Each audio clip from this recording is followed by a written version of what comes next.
Making life more affordable for people. What are one or two specific things you have in mind for that? So I was raised as a middle-class kid. I grew up a middle-class kid. I grew up a middle-class kid. If you didn't know, Kamala Harris grew up a middle-class kid.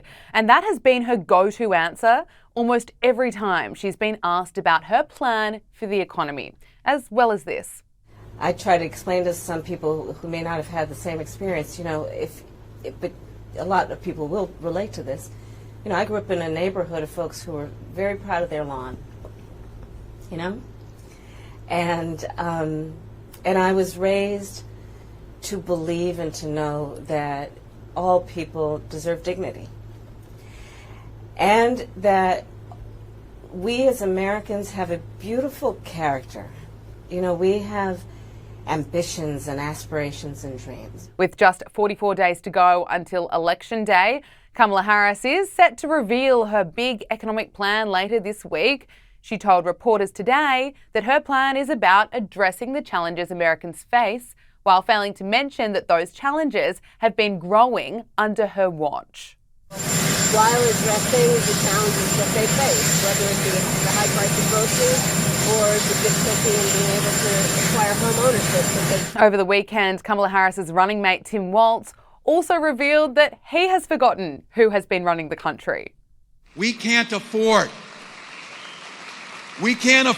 4 more years of this.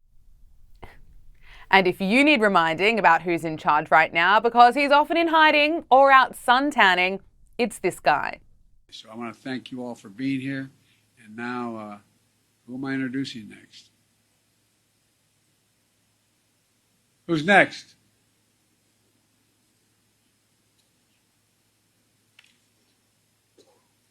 Yes, President Joe Biden, who forgot that he was introducing India's Prime Minister Narendra Modi over the weekend. But let's go back to Kamala Harris and the way she's trying to convince voters that voting for her is voting for change. On Friday, she held a live stream with Oprah Winfrey. And you be the judge if this is inspiring or a bit of waffle that is beyond cringe. Which is, we are an optimistic people. We are an optimistic people. Americans, by character, are people who have dreams and ambitions and aspirations. We believe in what is possible. We believe in what can be. And we believe in fighting for that. That's how we came into being. Kamala Harris is trying to position herself as the next Barack Obama. But when it comes to public speaking or inspiring a crowd, even those on the left know that she's not it.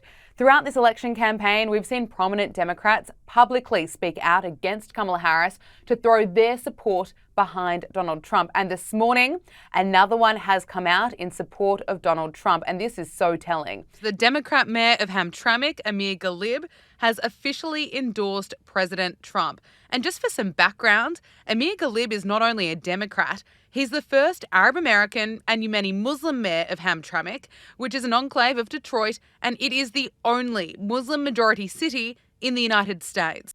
In a post on Facebook, he wrote that he doesn't agree on everything when it comes to Donald Trump, but he does know that Trump is a man of principles and he believes he's the right choice for this critical time. It is very interesting, that endorsement.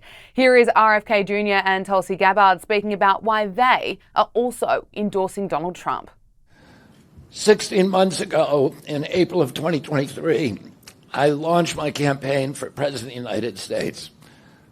I began this journey as a Democrat, the party of my father, my uncle, the party which I pledged my own allegiance to long before I was old enough to vote. I attended my first Democratic convention at the age of 6 in 1960.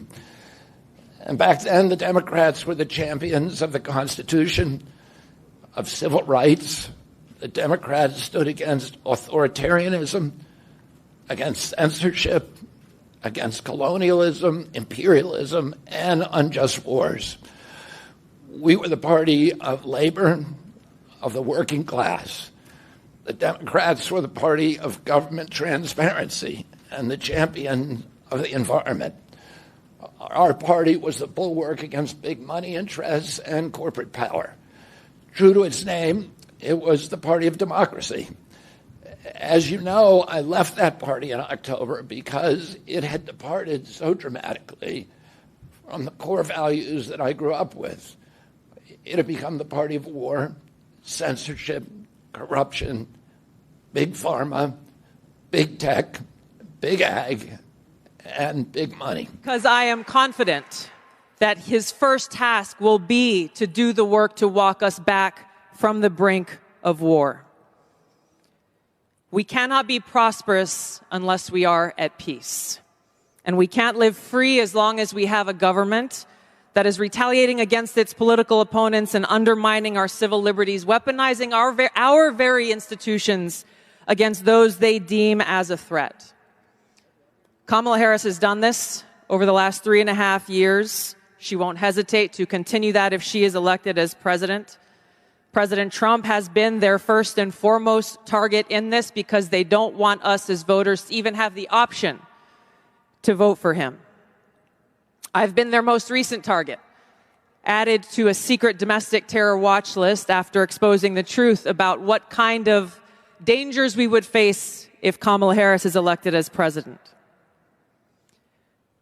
We as Americans must stand together to reject this anti-freedom culture of political retaliation and abuse of power. We can't allow our country to be destroyed by politicians who will put their own power ahead of the interests of the American people, our freedom, and our future.